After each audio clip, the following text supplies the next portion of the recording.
Well, howdy, partners, and welcome to the show. Now, drumroll please, for today's topic is... Batman! Well, I'm sorry, it appears I misread the card. Today's topic really is Bat Masterson. Makes a lot more sense considering the topics, no? That's right, our topic is Bat Masterson and his role in creating the myth of the Wild Wild West.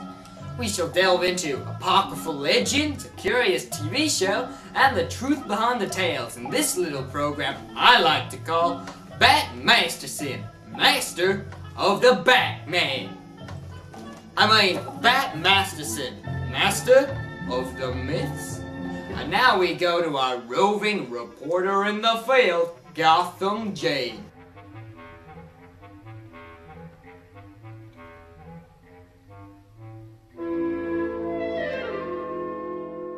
Hello, I'm Gautam Jane, and I'm in a field. Now give me a second while I go inside and I will start the documentary. What do you think of when someone mentions the Wild West? Do you think of Indians, cowboys, back alley gambling, and crazy shootouts? Have you ever wondered why you thought this? It's because your views haven't passed through popular culture. For example, take the mighty gunslinger of the West, Bat Masterson. Hi, I'm Bat Masterson. You'll be hearing more from me in a short while. Bat Masterson, full name William Barclay Masterson, was a legend in his own time. He was also a bit of a Renaissance man, for he dabbled in a little bit of everything. Bat Masterson's list of jobs included buffalo hunter, army scout, I want you for the army. peace officer, professional gambler, Well, it appears that I've won again. sportsman, Yeah! promoter, Hey, check out the show! newspaperman, and most importantly, a gunfighter and a lawman. Ha, you ruffian! That's right, I'm still well known. Hi again, I'm still Bat Masterson, and I'd like to tell you a little bit about my life. In 1876, I was offered a job as Deputy Marshal of Dodge City, Kansas. I guess you can say that that's where it all got started. By the time I was 22, I had moved on to become Sheriff of Ford County. You could say I was moving up in the world. Now for clarification, that is not actually the real Bat Masterson, but a hired actor by the name of Roman Yatsaki, Well, they're the things that grow on trees. who we got to portray the part for realistic effect. I hear he's a pretty good actor, so let's cut back to them now. Not only was Bat himself moving up in this world, but so was his legend. It was around this time that the first stories of Bat Masterson got into newspapers. The newspapers portrayed him as the ultimate in law enforcement. He was the epitome of killer justice. The first tale accounts of an incident where Bat Masterson found out his brother had been murdered by a bunch of ruffians just across the street. They were just across the street. Well, Bat ran across the street, pistol in each hand, and he chased the men into a small building. He broke down the doors and immediately started firing left and right. The story says that 4 of the ruffians dropped dead right there and then, but the story does not end there. Oh no. It seems the other ruffians tried to escape on horseback. However, Bat did catch up with them later. Upon doing so, he cut off their heads and put them into a sack! This tale made Bat a legend in his own time. Not only was it printed in the New York Sun, but it was reprinted in many other Western newspapers. Bat Masterson had become an overnight sensation.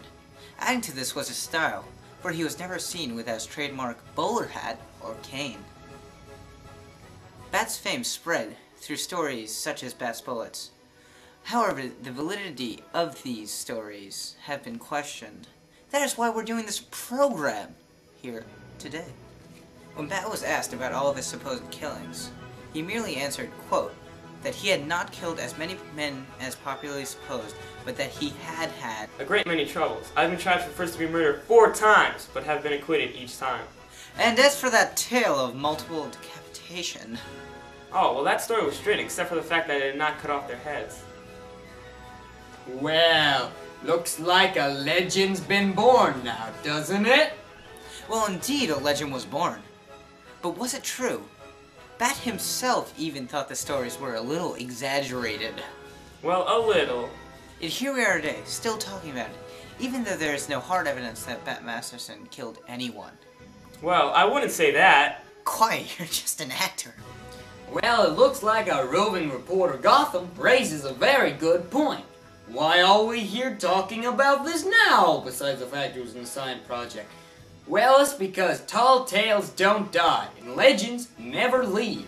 They only become bigger and grander over the course of history. And in the case of Bat Masterson, it certainly helped his legend that he had his own TV show from the late 1950s to early 60s. The legend of Bat Masterson was dusted off and placed in the spotlight again when a TV show titled Bat Masterson premiered in 1958. The TV show starred Gene Barry as Bat Masterson. As an added bit of trivia, he also played Dr. Clayton Forrester in the 1953 film adaptation of The War of the Worlds. He doesn't even look like me at all. You don't even look like the real Bat Masterson. You don't even have a mustache! Whoa, everybody! Tempers! Temper! Anyway, in the television show, Bat was portrayed as someone who'd rather use his cane and wits to stop his enemies rather than his pistols. He was debonair, he was a charming ladies' man, and he was portrayed as someone who wandered the Southwest to sweep women off their feet. He protected the innocent and those who were wrongly accused of crimes. With episodes titled such as Dynamite Blows Two Ways and Dead Men Don't Pay Debts, it becomes very obvious that the show wasn't going for realism or historical accuracy. I'd rather shoot him than use my wit or cane. And now for a bit of fun, the Bat Masterson theme song! Back when the West was very young, there lived a man named Masterson. He wore a cane and derby hat. They called him Bat Masterson. The show was popular and lasted 3 seasons. Because of this show and many other shows like it, we have the popular concept of the Wild West. Of course, the program did not show the truth behind Bat Masterson, and in reality, Bat did not live a life full of excitement and gun battles. Yeah, after a while, things just sort of fizzled down. I roamed around for a bit and got drunk often.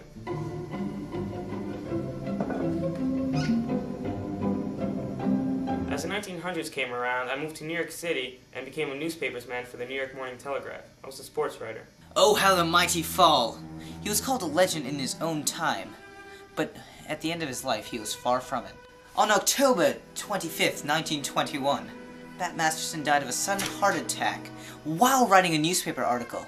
There are those who argue that everything breaks down even in this dump of a world of ours. I suppose these ginks who argue that way hold that because the rich man gets ice in the summer and the poor man gets it in the winter, things are breaking down even for both. Maybe so, but I'll swear that I can't see it that way.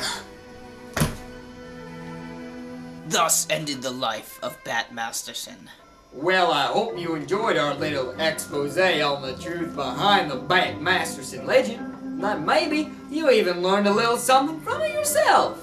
I know for me, well, I learned a lot from it. Most importantly of all that, well, our society and TV, as well as most all of the mass media that inundates us every single day of our lives, is most likely lying to us. Good night and God bless, everybody. Now in the legend of the West, one name stands out of all the rest. The man who had the fastest gun, his name was Bat Masterson.